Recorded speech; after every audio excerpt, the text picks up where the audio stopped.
और हरे रंग की गाय के गौमूत्र से इस ढोल को ढाला जाएगा। जब हरे रंग की गाय के गौमूत्र से इस ढोल को नहलाया जाएगा तब यह ढोल शुद्ध होगा। हे माता सदावंती के पुत्रों, हे दीनबंधो, हे करुणा सिंधु,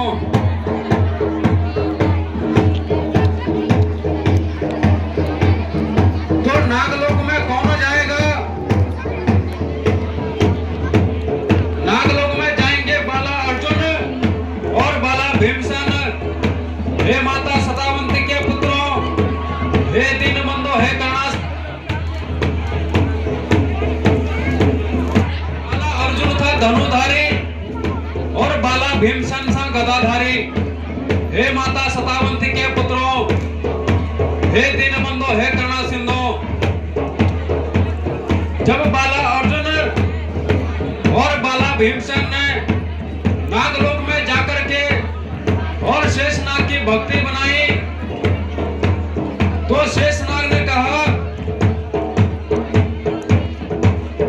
हे बाला अर्जुन, हे बाला भीमसेन, आज मृतलोक में क्या कष्ट, क्या विपदा आन पड़ी है जो तुमने मेरी भक्ति बनाई है। तो बाला भीमसेन ने कहा, हे शेषनाग, हम देवताओं ने गुरु कालिदास के लिए पंचरस ढोल बनाया है, जिस ढोल में तुम शेषनाग का फंदा पड़ेगा। हे माता सदावंती के पुत्रों, हे दीनबंधो, हे करुणा सिंधु, जब नागलोक से शेषनाग मृतलोक में आने के लिए राजी हुए तो शेषनाग की दो नागनियां थी। तो उन्होंने कहा, जब हमारा शेषनाग मृतलोक में जा रहा है तो हम भी अपने शेषनाग के साथ मृतलोक में जाएंगे। हे माता सदावंती के पुत्रों, हे दीनबंधो, हे करुणा सिंधु, उस दिन से शेषनाग इस ढोल में विराजमान है और यह दो कुंडलियां उसकी रानी है।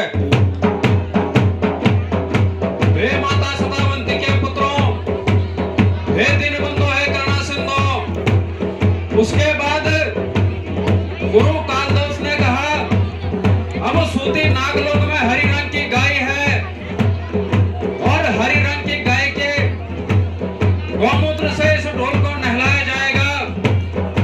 तो सूती नागलोक में कौन जाएगा? सूती नागलोक में जाएगा बाला भीमसेन और बाला अर्जुन। तो बाला अर्जुन और बाला भीमसेन ने जब सूती नागलोक में जाकर के और हरे रंग की गाय की भक्ति बनाई तो हरे रंग की गाय ने कहा, हे बाला अर्जुन, हे बाला भीमसेन, आज मृतलोक में क्या कष्ट, क्या विपदा आन पड़ी है जो तुम